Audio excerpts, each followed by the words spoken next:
Hoy se cumplen 49 años del acto de mayor soberanía que se haya realizado en nuestro país.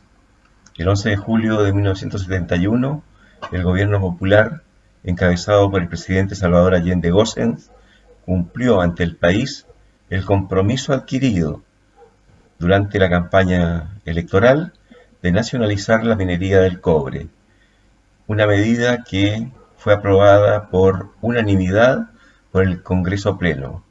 Hoy, 49 años después, estamos luchando por lograr recuperar soberanía, escamoteada por el golpe militar y todo el periodo posterior de obsecuencia y negociaciones incompatibles. Don Hernán Narbona, ¿cómo está? Don Jorge González Moya, Ahí ¿cómo se le escucha va? mucho mejor. ¿Cómo le va, estimado amigo? ¿Cómo Aquí estamos está? en un excelente sol que se quiere perder ya en el horizonte, mirando el mar. Obviamente el mar, nosotros no somos personas que tienen departamentos frente al mar, pero con un catalejo lo miro desde acá de unos 500 metros a distancia, pero algo de mar veo. Somos de la clase media que a veces ve el mar. Todavía nos Y queda es, la vista del mar como algo que todavía no nos expropia. Pero igualmente con claro, las muy, torres de muy altura orgulloso. nos han ido quitando a muchos la vista al mar. Pero Así es, aquí no me la eso van a quitar evidencia, porque tengo una punto 30 aquí, el que se ponga a construir abajo ahí lo estamos, arreglo al tiro. esa es la forma. Hay que romper los embalses de Petorca también para que baje el río.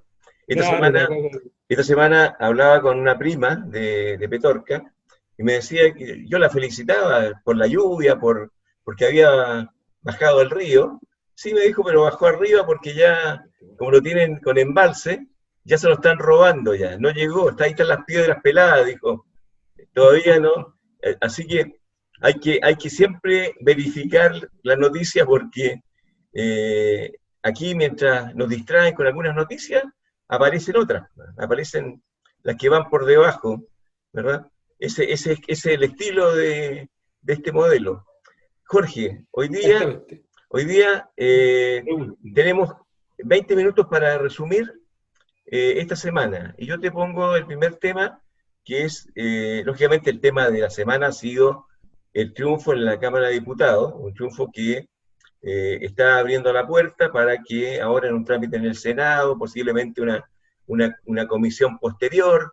El tema es que se está abriendo la posibilidad de que las personas puedan acceder al 10% de los fondos de pensiones. Una cuestión absolutamente justa, que está siendo extemporánea porque debió ser una medida tal vez desde antes del estallido social, porque es una necesidad. Inédita. Claro, y esto, la pregunta, Jorge, para empezar esta conversación es, eh, ¿cómo evalúas este gran desafío de la sociedad civil de seguir presionando a muerte para que en la sesión del Senado se realice con toda la presión social que permita que la medida pase y que las personas puedan acceder al 10% de sus fondos previsionales? Bueno, tal como decías tú, este es primero un día histórico, memorable, porque como memorable, porque como por lo menos en el tiempo que yo estaba joven, cuando se tenía revolucionadas las hormonas de la revolución y también del amor, vinieron los grandes cambios que todos esperábamos con una revolución que nos duró 1000 días, y que fue muy bella, muy hermosa y también dolorosa. Como todas las cosas, tiene su dolor, aquí tuvo un dolor. No es tan fácil lograr la democracia, no es tan fácil lograr la libertad, no es tan fácil lograr nada en sobre todo al fin del mundo donde estamos, porque los poderes fácticos que existen en todo el mundo se parapetaron acá y acá han hecho lo que han querido. Ahora les cuesta más porque tenemos mucha conectividad y se saben las cosas al tiro, pero está claro de que esta semana es una semana que nos va a marcar, y hay un antes y un después también de una semana, así como fue el estallido social. Y ahora vino este momento histórico porque independientemente que uno esté de acuerdo con el sistema político que tenemos La verdad es que yo no comparto, comparto muy poco de lo que pasa en el Parlamento. Creo que no es lo que me gusta a mí ni lo que me gustaría que fuera para Chile, pero eh, hay que sacar por lo menos una victoria te hace bien para el espíritu, ¿ya? Para reconfortarnos ante tanto desastre político, tanta poca claridad política en las élites, y las élites también que se han ido formando, las nuevas élites, que actúan de una manera muy déspota y se toman el poder, pero dejan de pensar en la gente que vive en la quebrada, como, ¿ya? Dejan de pensar en aquella persona que ahora, en este minuto, está pasando hambre. Claro, pero Dejan de pensar.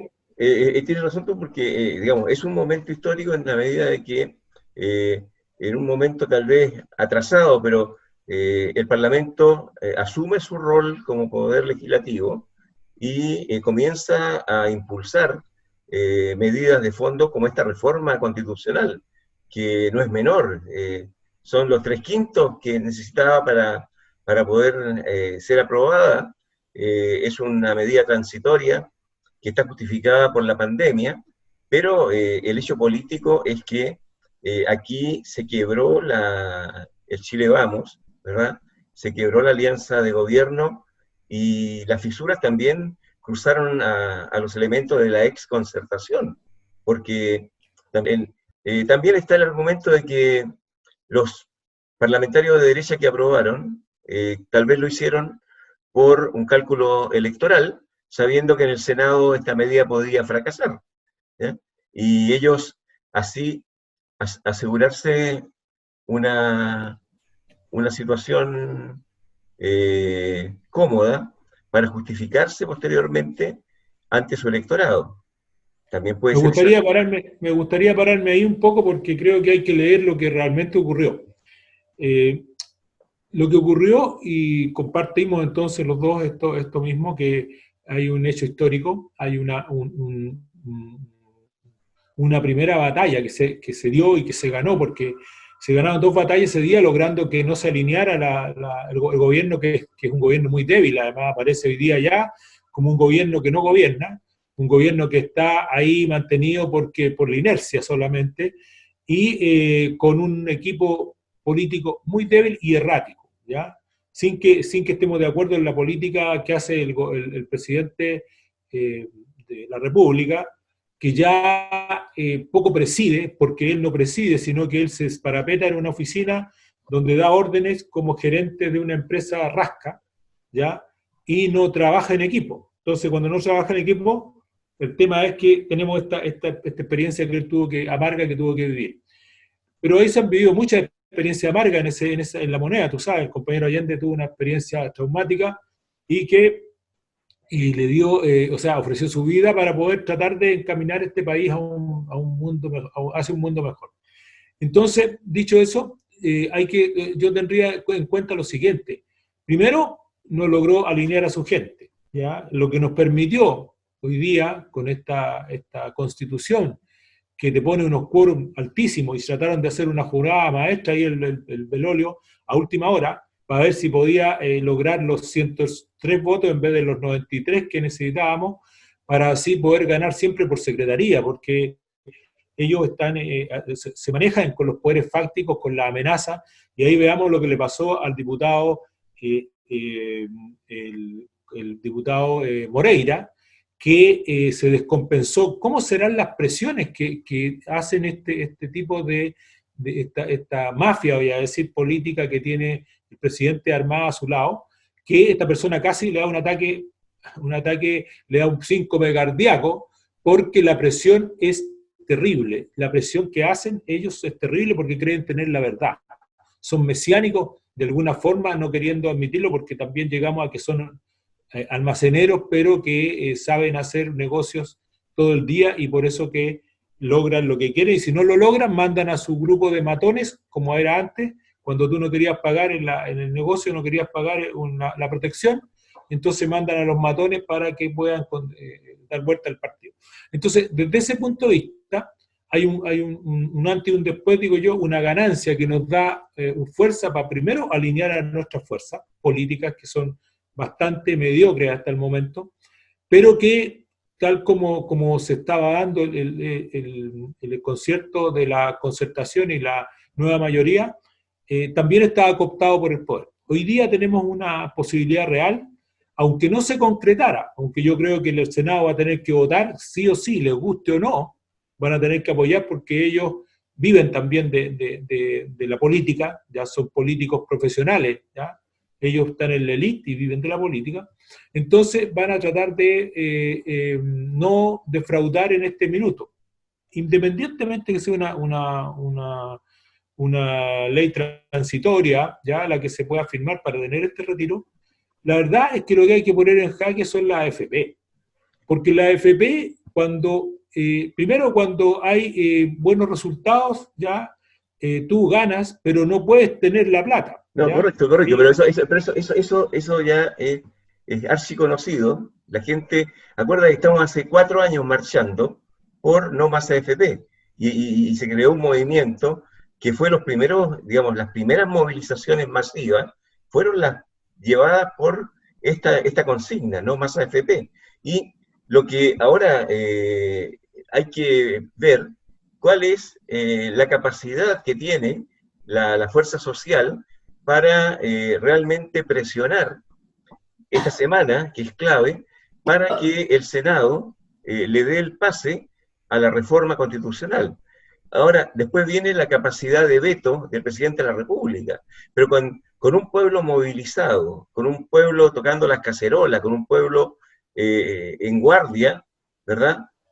Yo creo que los poderes fácticos no se van a atrever. Sí. Además que detrás de este 10% en paralelo está corriendo una ley, ¿verdad? Un proyecto de ley que les permitiría a las AFP invertir en bonos de deuda que emitan las compañías, los grandes grupos económicos, sin tener una calificación de riesgo. Lo que quiere decir, digamos, es un chip libre para que los grupos Polman, Sayé, Angelini, Luxi, se financien a costa de nuestros fondos previsionales. Es decir, mientras están tratando de bloquear el acceso al 10% de los fondos por sus propios dueños, ¿verdad? Por los afiliados, están por otro lado metiendo esta ley, también con suma urgencia, que les permitiría tomar ese ahorro acumulado que alcanza a 190.000 millones de dólares, ¿ya? Y empezar a trasvasijarlo a sus grupos económicos para salvar siempre el modelo. Entonces, yo creo que el alerta que tenemos que hacer es que no nos obnubilen de edad solamente con el 10%, sino que miremos el partido en su conjunto y apreciemos que realmente por todos lados nos tratan de colocar la letra chica, el proyecto mal llamado de modernización del mercado de capitales, así se llama, pero que apunta justamente a esta canalización de fondos de pensiones a las empresas sin ningún filtro de riesgo, ¿verdad? Lo cual nos deja en el desamparo. También esto hace recordar que en el gobierno militar, Jorge, a los jubilados se les quitó el 10,6% de sus jubilaciones. Así, Vigi, ¿verdad? El prohombre del neoliberalismo, el ultraderechista Vigi, que alguna vez en su pasado fue milista, según se sabe, ¿verdad? Él fue el que le quitó a los jubilados y la gente mayor se murió esperando una justicia, ¿verdad? En términos de devolución de esos fondos previsionales saqueados para salvar a la banca el año 1983. Jorge, ¿cuáles son las otras impresiones frente a la semana? Bueno, esa es una de las expresiones que yo creo que nos va a dar para hablar todo el resto del mes, porque hay que tomarlo como una victoria que es muy perenne, es muy caduca, hoy día faltan varios pasos ahí y hay que informarse bastante, porque sabemos ya esto, de que hay siempre letra chica, y en la letra chica el capital se defiende y la élite se defiende. Eso está claro, Pero lo importante aquí es que es la señal política que hoy día se dio de un gobierno devastado, ¿ya? Y de que hay gente también que dentro del mismo Chile Vamos y el mismo la UDI, ¿ya? Y todo este conglomerado tiene algo de conciencia ya y está logrando que poder darnos la posibilidad de que haya un plebiscito, porque esto hay que tomarlo como una señal clara de que no estábamos equivocados, de que se pueden las cosas, porque primero era no se puede, la plata usted no la puede tocar, pero hoy día sí se puede, ya sea porque nos presionó la pandemia, ¿ya? O a lo mejor está, como te dice, el triunfo en ese tiempo del 11 de julio, de volver a nacionalizar el cobre, y hoy día también nosotros sabemos que tenemos que volver a nacionalizar todo el país, porque este país está vendido completamente. A la AFP, bueno, por un lado, que están claro, tratando... digamos, este es un símbolo, la AFP es como el pivote, exacto, la columna vertebral, pero detrás viene el desmontar una constitución perversa, una constitución que ha consagrado un modelo intocable, con esos quórum perversos, ¿verdad?, que esas leyes constitucionales, leyes orgánicas constitucionales, que hicieron todo un andamio fuerte para que no llegáramos nunca al corazón del modelo. Entonces, y ellos saben, está muy bien hecho, sí. Muy bien hecho. Eso fue muy bien hecho por el señor Guzmán. Y ellos se jactaron en su momento, y lo sabían, porque en eso está claro que Guzmán era el cerebro con otros más, de que no íbamos a poder nunca hacerlo, porque aunque ganáramos, perdíamos. Entonces esto fue una situación que tuvimos por 30 años de democracia, entre comillas, en la cual, si bien es cierto, decía la gente, pero ¿cómo no se hace esto? No se hace? Es que cuando uno entiende un poco más, se da cuenta de los 3/5, se da cuenta de cómo se maneja esto, y ellos nunca pensaron que iban a perder. Nunca, porque está todo diseñado. Y el sistema político binominal, que era perverso porque en el fondo 10 senadores pesaban más que 30. O sea... Y teníamos los senadores designados, acuérdate. Claro, exacto, eso vamos, claro. Entonces, hoy día, ¿qué pasa? Que hoy día tenemos que ir profundizando la democracia. Esto no está ganado, pero sí hemos avanzado, porque yo creo que en la pandemia tenemos que agradecer con todo el dolor que tiene la pandemia, y también es una pregunta que yo le haría al señor, al nuevo ministro, ¿cierto? El señor París, y también al presidente. ¿Quién se va a hacer responsable de los muertos cuando empezamos a abrir ya a las cuarentenas? Yo le hubiera preguntado, porque los periodistas también parece que no atiran en su momento, lo ha dicho el señor París, usted va a ser responsable de las muertes que usted en este momento está diciendo, ya, vamos a abrirlo, pero usted sabe que van a costar muerte. ¿Quién va a ser responsable? Ayer conversaba con Guillermina Galán, la colega periodista de Madrid, y justamente por una noticia en desarrollo, el rebrote de los contagios en Cataluña, en Madrid, que están motivando al gobierno para cerrar nuevamente España, cerrar por lo menos las ciudades donde ha habido rebrote. Entonces, esto está pasando en China, está pasando en Corea del Sur. O sea, yo creo que la contumacia de no querer ver la realidad. Nosotros nos farreamos 3 meses de antelación que teníamos para ver esto, haber cerrado el aeropuerto. Lo primero, haber cerrado.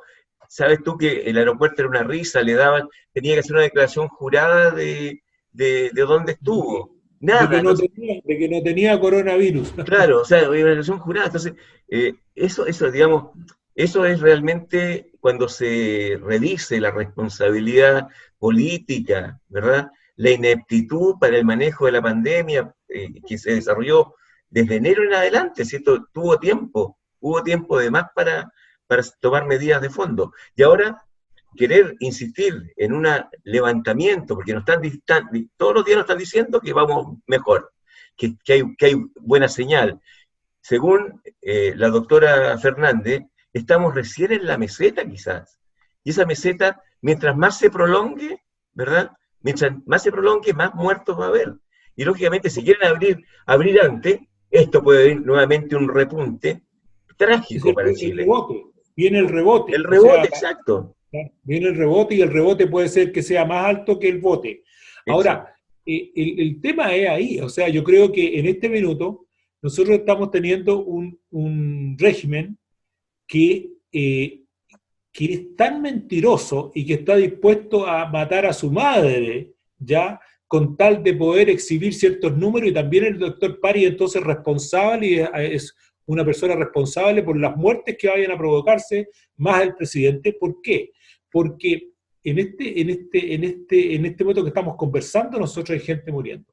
Y ellos empezaron a manejar los números, empezaron a buscar las estadísticas perfectas para que le dieran todo. Entonces, sí, estamos teniendo una pequeña baja ya, y vamos comunicando buenas noticias ya, que a la luz de nosotros, que tenemos un poco más de visión política de lo que está pasando, sabemos lo que está pasando. Ellos están ocultando información, ellos no están haciendo todos los PCR, los bajaron, ¿ya? Entonces ahora están testeando la mitad de lo que se tenía que testear en este minuto. Oye, ¿Ya? en el Sporting en Santiago, ¿verdad? Los trabajadores que cuidan los caballos y todo eso, había una cantidad de 20 contagiados en un universo muy cerrado, muy confinado de lo que es el hipódromo, y lógicamente eso se va destapando porque los periodistas son acuciosos y van tomando el hilo de la madeja y van, pero hay muchas cosas que se saben por fuentes, ¿verdad?, que se reservan, pero, por ejemplo, cuando las muertes que ha habido en las casas de ancianos, en los hogares, no se conoce, ¿ya?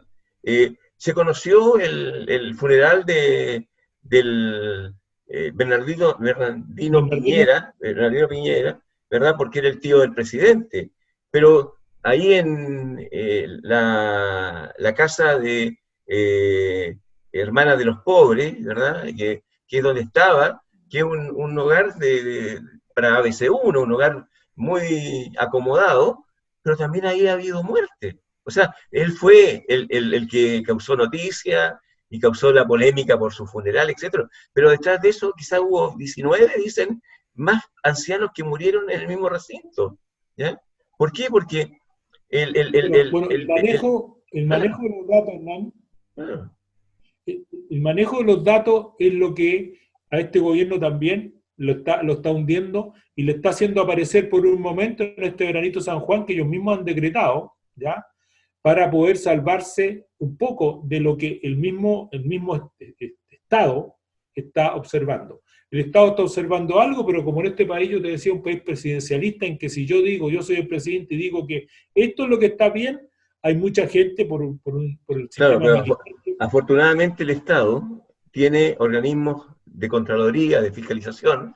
La Contraloría está funcionando y ha detectado, por ejemplo, objetó el segundo contrato de Palacio Riesco. Habían dicho que costaba lo que costaba un mes de un parlamentario. Han pagado más de 80 millones de arriendo en el Palacio Riesco, ¿ya? O sea, ¿y cuánta gente pobre ha ido al Palacio Riesco derivada los escándalos por estas residencias en donde ellos mismos se han abierto empresas, estas empresas FAS, ¿verdad?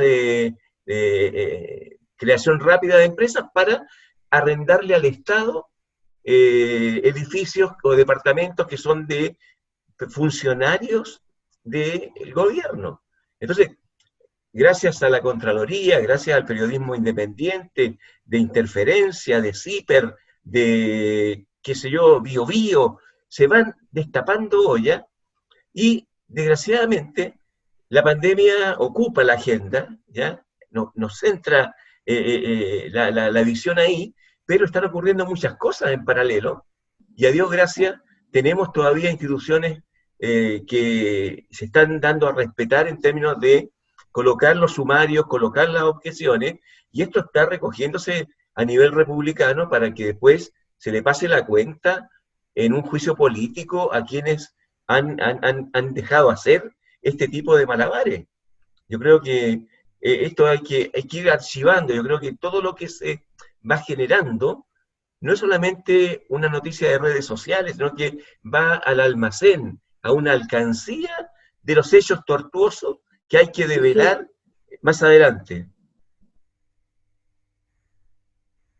Bueno, eso es lo que yo creo que tiene que hacer el periodismo independiente, eso es lo que tenemos que hacer todos nosotros, el de poder abrir ese archivo, ¿ya? Para poder desclasificarlo luego, porque aquí hay miles de irregularidades, ya la Contraloría no alcanza a revisar todo, estamos claros que la Contraloría en este país, si bien es cierto, funciona en algunos aspectos, pero hay 500 casos que ni siquiera se han revisado, y que son de mucha plata, que estos caballeros están acostumbrados a manejar y a hacer su agosto con esas platas que no son de ellos.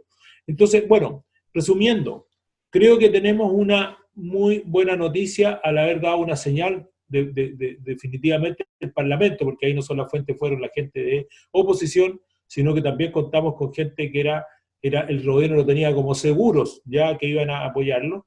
Y esto quiere decir que se produjo un quiebre, ¿ya?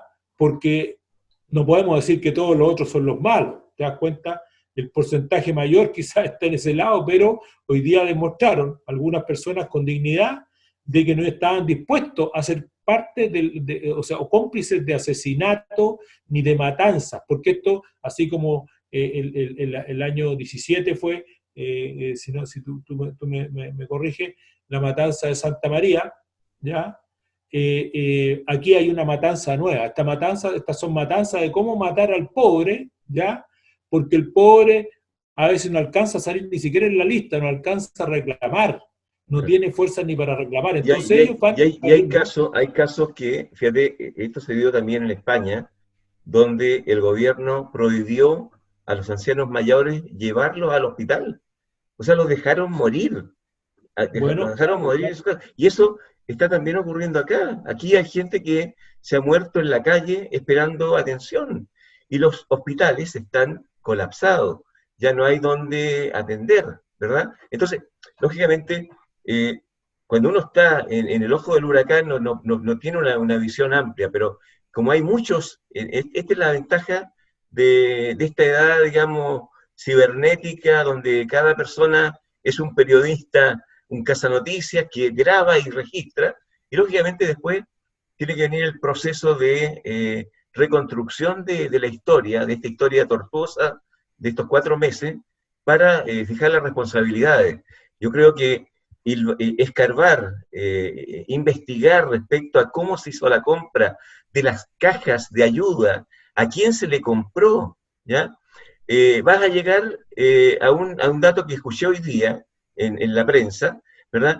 Que hay una empresa internacional que estaría perseguida por la Policía Internacional por lavado de activos, que es la misma, ¿verdad? Una filial de esa empresa, es la que armó las cajitas y se las vendió aquí al gobierno, ¿ya? O sea, entonces... Bueno, como ese caso, que ayer veía cómo presentaban a las camas esas que al presidente le gusta andar inaugurando cantidad de cosas, ¿ah? O sea, es como empezar a comprar ataúdes, que compraron, no sé, pues 1000 ataúdes para poder meter a la gente. Entonces el presidente sale y dice, mire, compramos los ataúdes, o sea, nos adelantamos a lo que está pasando. Eso es lo que yo veía, cuando veía todas esas camas, veía ataúdes.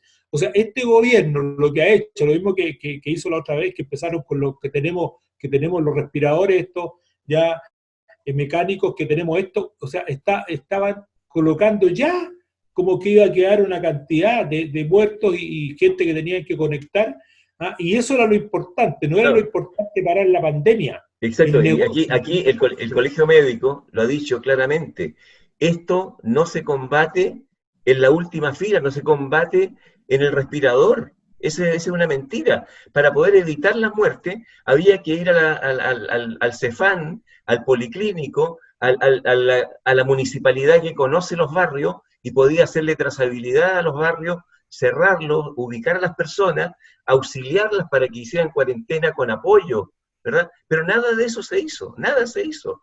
Y los especialistas lo gritaron, lo dijeron. Isquia le costó peleas verbales con Mañalich, ¿verdad? En la mesa COVID. Y, lógicamente, la soberbia pudo más, la avaricia pudo más, y la perversidad del modelo es hacer negocios con todo. Esta fue una oportunidad de negocio, y ahora, ¿verdad? Cuando ya haya muchos muertos, los negocios van a ser las funerarias y van a subir los precios ataúdes.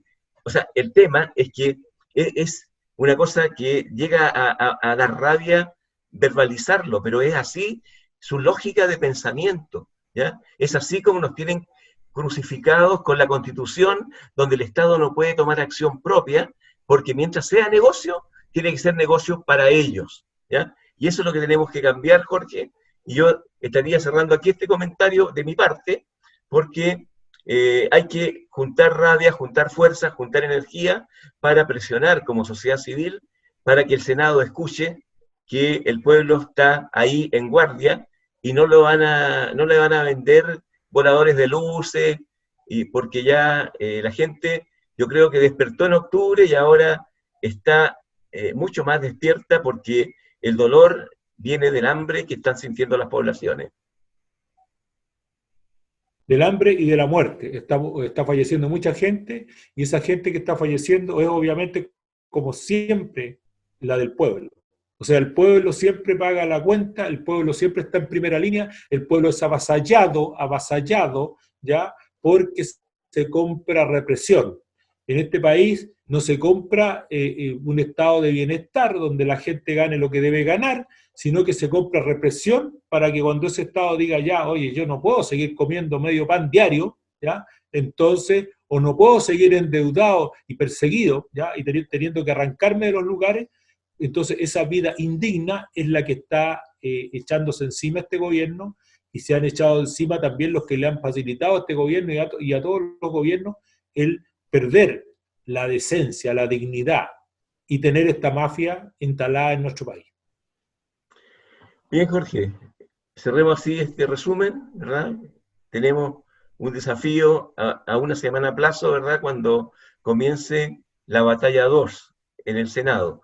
Yo decía, este es el segundo tiempo del partido. Ojalá que el hombre del maletín no vaya a contaminar ese camarín, ¿ya? Y que Ya tengamos está los ojos bien abiertos. el hombre del maletín está trabajando ahora, ¿ya? No, El está hombre este del fin de maletín, semana. Se reunían claro, hoy el hombre día. del Hoy día se maletín, reunían. el hombre del maletín, ¿ya? Eso. Eso, Ya, claro. amigo, que Listo. estén muy bien y Un sigamos con abrazo. esta lucha. Listo. Un abrazo. ¿Listo? No, oye, y viva el compañero Allende. ¡Viva! Día de la Dignidad. Eso.